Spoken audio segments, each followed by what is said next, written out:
Donc aujourd'hui, c'est là où en est l'industrie automobile, et l'immobilier est juste le cran d'avant.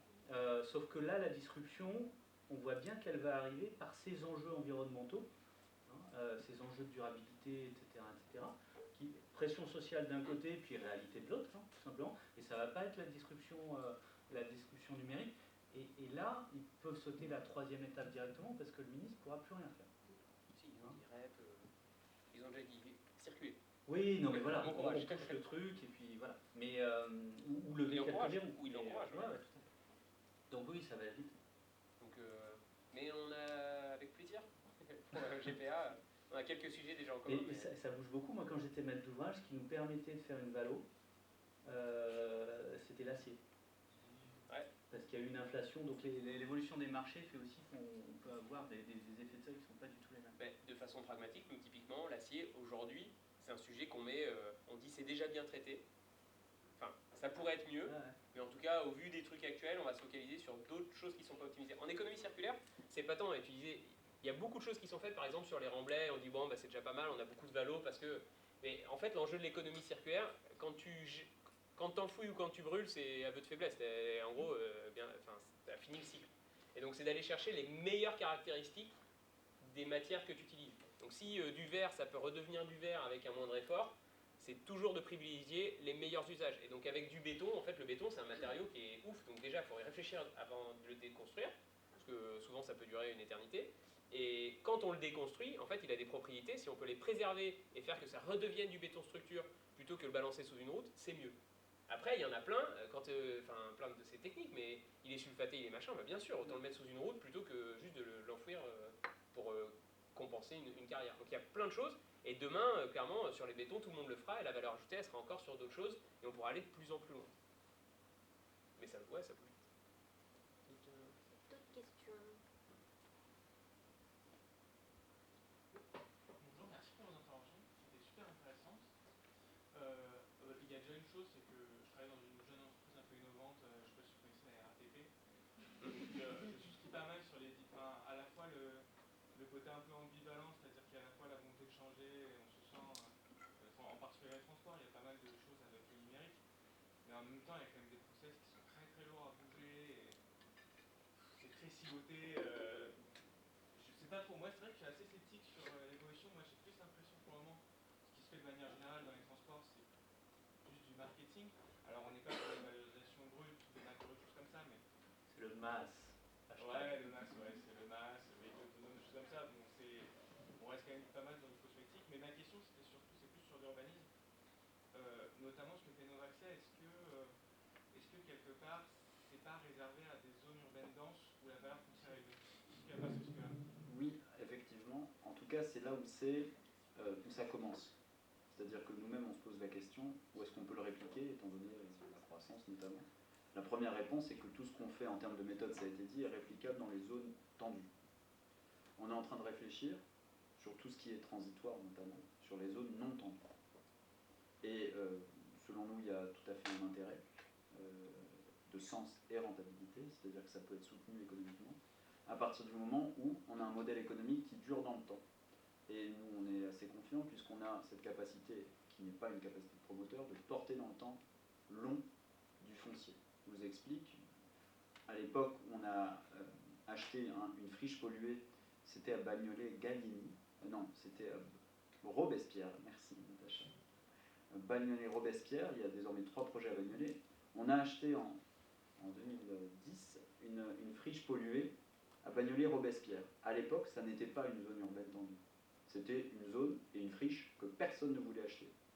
Nous, on l'a acheté sans conditions suspensives.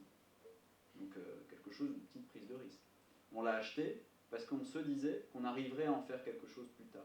Mais pourquoi on a réussi à faire ça? Parce que notre modèle économique, directement lié aux investisseurs, nous permet de porter dans le temps long une friche, ce que ne permet pas le promoteur. Donc nous, on a gardé cette friche polluée, qu'on a dépolluée pendant de nombreuses années. Et désormais, ça s'est densifié, il y a eu tout un écosystème autour, et on a pu en faire quelque chose. Donc, première réponse, dans le modèle économique de zones urbaines peu tendues, qui pourraient être revitalisées. Pas forcément densifiées, mais revitalisées. Et ça, c'est ce qu'on est en train de voir dans tout le phénomène des petites villes, des centres-bourgs où il pourra avoir de la revitalisation. Revitalisation comment ? C'est pas les Pays de la Loire. Alors comment on peut faire maintenant ? Alors à l'époque, attention, à l'époque il n'y avait pas ce quartier totalement tendu, très tendu sur le bilan foncier. Alors maintenant T'es sur du tissu urbain, non, c'était pas, oui, pas tendu, mais... Donc comment on essaie de répliquer ça ? Là je voulais mettre en exergue le modèle économique.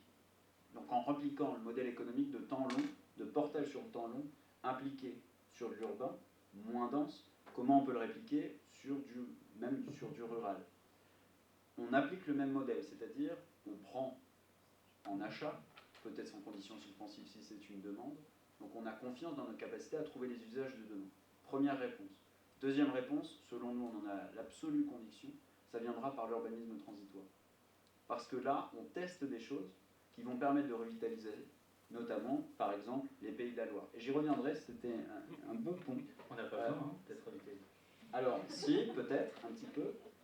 Donc, nous, on ne fait pas de centres commerciaux, masse, mais par contre, on va revitaliser des centres. Et donc là, vous avez tout un tas de petites villes. Alors, Novaxia ne va pas investir dans des villages. Ce n'est pas notre savoir-faire. Nous, on est plutôt dans la zone urbaine, dense, moins dense, mais on est dans l'urbain tout de même. Au moins en quart de finale de la Coupe de France. Sinon, Non. Mais en tout cas, c'est un autre savoir-faire. C'est aussi c'est d'autres collectivités. Bon. Donc nous, on a un modèle économique de portage. Et deuxième chose, et c'est ce sur quoi on est en train de travailler très fortement, c'est comment on revitalise notamment des zones non tendues. Vraiment non tendues, hors Île-de-France. Dans d'autres régions où là, on ne va pas se dire qu'il y a de très grandes métropoles. Et là, on a à la fois des témoignages d'intérêt de communes, mais aussi d'aménageurs, mais aussi d'établissements publics qui ont de l'espace à revitaliser. Les promoteurs, ça ne les intéresse pas, ils n'ont pas le modèle économique qu'on a pu mettre en œuvre, et ils n'ont pas non plus l'expérience de l'urbanisme transitoire. Et nous, en combinant modèle économique et partenaires en transitoire, en fait, on amène des porteurs de projets dont l'expertise, c'est de faire la cité fertile, c'est de faire la recyclerie, c'est de faire, et il y a de plus en plus de projets, alors donc vous allez me dire dans des villes. À Roubaix, actuellement, il y a des projets exceptionnels en transitoire qui sont en train d'arriver. Et ces projets-là vont revitaliser, vont remettre tout un tas d'innovations culturelles, sociales et économiques. Donc nous, plus dense que les Pays de la Loire. Alors, second, modèle économique et transitoire, pour nous, c'est la réponse. Maintenant, sur les Pays de la Loire, puisque vous me titillez, tout ce que je viens de vous dire a notamment suscité de l'intérêt, puisque le directeur du parc de Chambord, plutôt bien situé dans les Pays de la Loire, vous validez ? C'est pas mal s'occupe notamment de la revitalisation de Villers-Cotterêts, qui est l'un des grands projets de la mandature présidentielle actuelle, qui n'est pas vraiment dans une zone tendue, la zone de Villers-Cotterêts. Et on a un temps d'immobilier assez long, c'est-à-dire qu'il faut imaginer un grand projet futur. Et ils sont venus nous chercher pour qu'on puisse expliquer ce qu'on faisait, le modèle derrière, parce qu'ils sont convaincus eux aussi qu'on pourra revitaliser ce projet via tout ce que je viens de vous dire, à la fois un portage et un modèle économique, et deux, tester avec du transitoire. Et donc ça veut dire aussi un autre régime juridique, le transitoire, c'est des conventions d'occupation temporaire, etc. Et donc pour nous, ces deux choses-là, à la fois pour nous, on se l'applique, ça marche, ça nous permet aussi d'étendre dans des projets de transformation urbaine dans d'autres villes qui ne sont pas des métropoles, et on voit en tout cas sur d'autres acteurs que ça les intéresse dans des zones plutôt plus rurales que les immeubles qu'on fait. Voilà. Autres acteurs justement sur ces secteurs-là, on a aussi des acteurs publics qui sont en train de changer de braquet, et notamment sur des logiques quelque part de péréquation, et se dire, on a en Bretagne par exemple, on a aujourd'hui donc une société qui est en cours de création sur un pilotage régional, qui viendra associer la force de frappe d'une SEM plutôt sur des métiers de la construction, plutôt sur la partie maîtrise d'ouvrage de construction, etc. Un statut SEM et pas SPL, donc une capacité aussi de portage long terme, associé aux capacités d'acquisition foncier et de traitement de la complexité du centre-ville, du centre-bourg. Et leur idée, c'est de dire, on va intervenir partout en Bretagne, et à un moment, on va faire une péréquation entre les métropoles d'un côté, des centres-bourgs, villageois ou autres, on les appelle comme on veut, mais en tout cas, marché détendu, sur lequel on va avoir le savoir-faire de la construction foncière,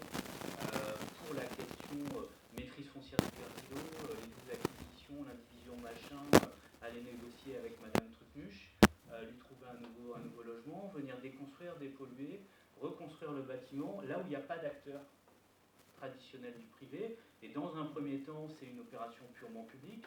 Et puis dans un deuxième temps, c'est de la copromotion. Et puis dans un troisième temps, c'est un promoteur privé avec un bailleur social. Et par contre, l'opérateur, qui n'a pas encore de nom, resterait par exemple propriétaire du socle de commerce, parce qu'on estime que ça fait partie des politiques publiques, et que si on laisse faire ça, au bout d'un moment, ça sera publié, ça va monter.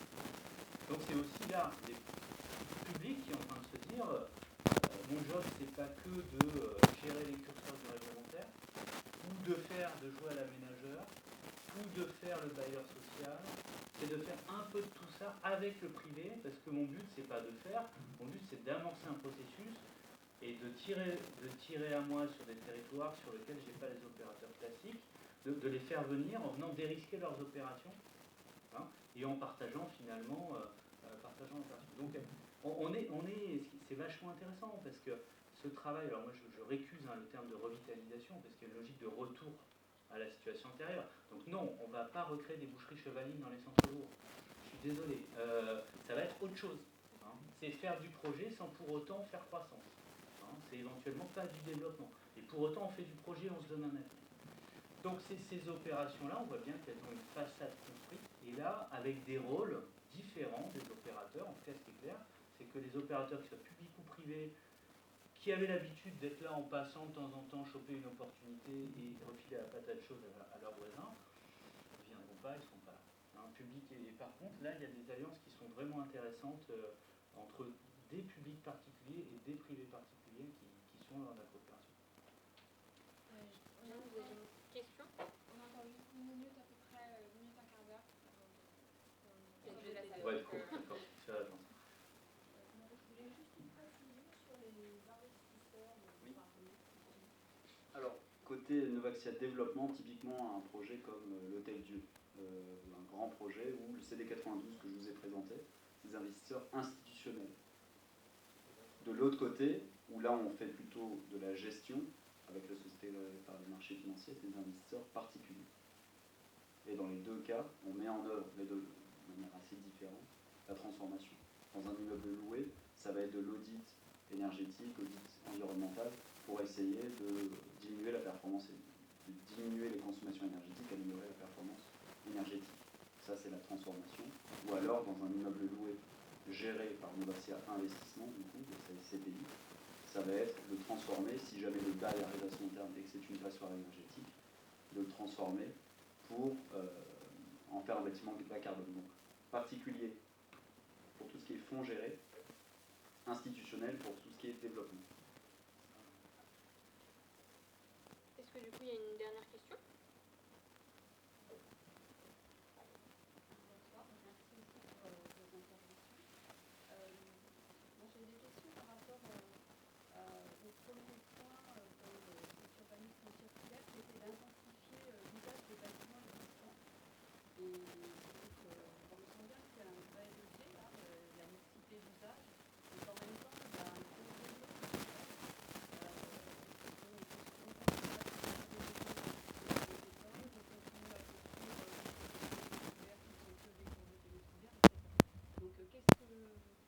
Est-ce qu'il y a des pistes ou est-ce que vous voyez des choses pour essayer de faire évoluer les esprits sur ce sujet-là? J'étais avec une élue locale cet après-midi qui me disait nous on se pose ces questions-là depuis longtemps parce que nous on n'a pas l'argent qu'à la métropole. Hein, c'est un problème de riche. C'est vraiment un problème de riche. C'est aussi se dire on est assis sur un tas d'or, on n'est pas au courant. Commençons déjà par se dire on audite l'occupation des salles de classe, on audite l'occupation des bureaux. Votre bureau, est-ce qu'il sert vraiment souvent? Le mien, il ne sert pas à grand-chose, honnêtement. Des salles de réunion, etc. J'en ai 3. Donc je ne suis pas exemplaire. Donc déjà auditer et mettre des chiffres sur les choses et dire non, là on a un problème. Et là, moi je pense, aujourd'hui, on a énormément de collectivités. Commençons par là, je veux dire, politique publique, etc. C'est le plus facile à activer. On a énormément de collectivités, mairies, Comcom, etc., qui ne connaissent pas leur patrimoine immobilier. Je ne suis pas en train de dire qu'ils ne savent pas leur taux d'occupation. ils le connaissent pas. C'est-à-dire qu'ils ont des baux pour des associations, des machins, des trucs, etc. Moi, j'ai souvenir d'avoir visité une maison des associations comme ça, et à un moment, je me retourne, je vais travailler sur son extension, et je me retourne, je me dis, on est quel jour? Et j'ai eu un espèce de flash spatio-temporel, etc. 900 mètres carrés, j'avais croisé 2 personnes. 2 personnes. Parce que la politique de la commune, c'était de dire une association, un local. Sauf qu'il n'y avait personne, en fait. On sous-occupe les trucs. Donc il faut déjà connaître. Et il y a des solutions architecturales aussi qui sont en train d'arriver. Il y a des propositions.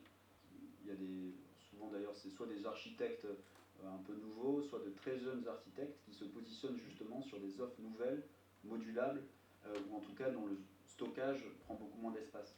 On soutient par exemple là 2 jeunes architectes qui font des tiny units, qui se développent de plus en plus.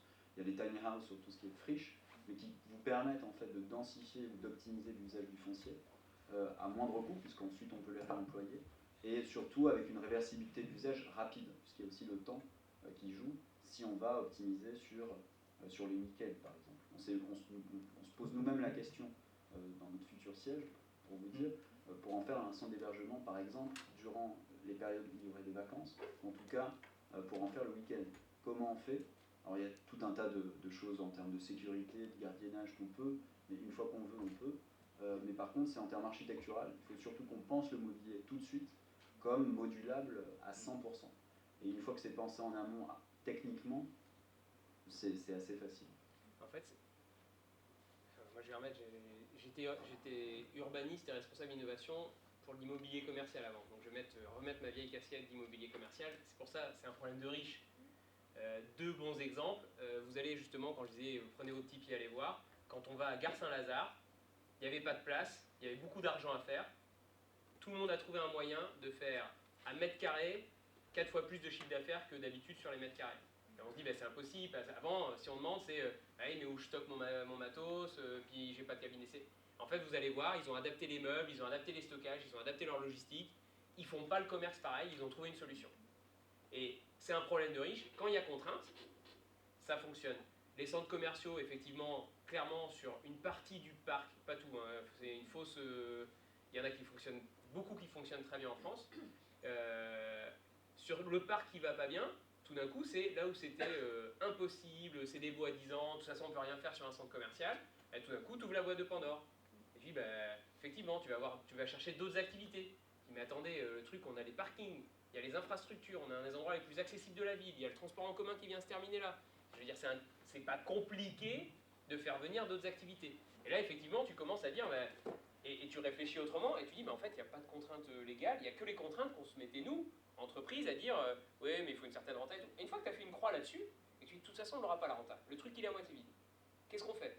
On ferme les sanitaires, et tu dis, non, de toute façon, c'est pas une option, donc qu'est-ce qu'on met dans ce... Et effectivement, là, tu sors des carcans et des modèles, et là, tu peux commencer à dire, et c'est peut-être pas la solution, tu testes des choses, puis tu vois ce qui colle. Mais c'est ce que tu dis, c'est du test and learn, hein, c'est en mode start-up, et de dire, mais pour ça, il faut avoir soit beaucoup, soit être avec des contraintes type Saint-Lazare, c'est que ça va tellement bien que va falloir trouver un moyen de faire avec moins de mètres carrés, soit la contrainte inverse de dire, de toute façon, il y a de la valeur parce que le lieu il est important, mais la façon dont on captait la valeur avant, elle ne fonctionne plus. Donc le moteur est cassé, qu'est-ce qu'on fait? Problème de riche. Et c'est comme le gaspillage. Hein. Et changement d'organisation, parce que plusieurs acteurs sur le même lieu, c'est une organisation, etc. Donc il y a aussi, je pense, un vrai domaine de compétences et d'ingénierie à développer. Et c'est un domaine de l'urbaniste. Ouais. C'est le temps court, et on voit bien qu'avec le temporaire, on commence à le travailler. Mais ce temps court de la journée, etc., il ne faut pas laisser ça à Airbnb, qui fait de l'optimisation. Hein. Ça, il n'y a pas de problème. Enfin, il y a plusieurs modèles, mais c'est un vrai job. Donc, et ça doit être un des métiers de l'urbaniste, c'est-à-dire avant de dire on va programmer, on va construire, déjà, est-ce qu'on ne peut pas répondre à ces besoins-là d'une autre façon, quitte à contourner par une réseau, par une réorganisation, etc. Je parlais du MAVLab, le coworking n'est pas géré par le CRUS. Et c'est une nécessité. Il y a 2 acteurs de gestion sur les mêmes locaux. Ce n'est pas les mêmes cultures métiers. Historiquement, les hôteliers ils faisaient leur marche sur la location de chambre l'après-midi. Hein. C'est vieux comme le monde de maximiser. Le groupe Accor est en train de réfléchir à des maximisations de ses halls notamment, puisque en fait, en souvent que l'hôtel était très peu ouvert sur la ville. Ouais, bah oui, oui. Et pour doper en fait leur taux de réservation au voisinage, que ce soit une expérience client de dormir à l'hôtel dans son quartier. Je cite On aimerait savoir avec qui, mais bon. le DG Développement, d'accord. Non, mais c'est l'influence Mama's Shelter. Depuis qu'ils ont racheté Ouais. Mama's Shelter, Voilà. tout est possible chez Accor. Ils envisagent par exemple de vous mettre un corner fleuriste, Ah, bah, un dépôt de colis, mais c'est etc. super. Ouvrir la conciergerie. Enfin, ce sont des métiers qu'ils font déjà. Une conciergerie, ils le font, mais une conciergerie ouverte sur la Ah, ville. bah, très bien. On a un problème de stock sur la ville là. Et voilà, les boucheries, les machins, ça va aller bien, mais il faut qu'on aligne tout ça. Alors, comme on arrive à parler, il me tient juste à cœur de préciser une chose, parce que alors, on est tous d'accord. Il y a une chose dont on n'a pas parlé, puisqu'il n'y a pas d'élus autour de la table, notamment. Et Les élus sont bien. non, mais oui, mais il y a une chose peut-être aussi à garder en tête. Et alors là, c'est une entreprise privée qui vous le dit, je vous dis sans ses rentabilités. Néanmoins, on a aussi un fonds de dotation qui est en plan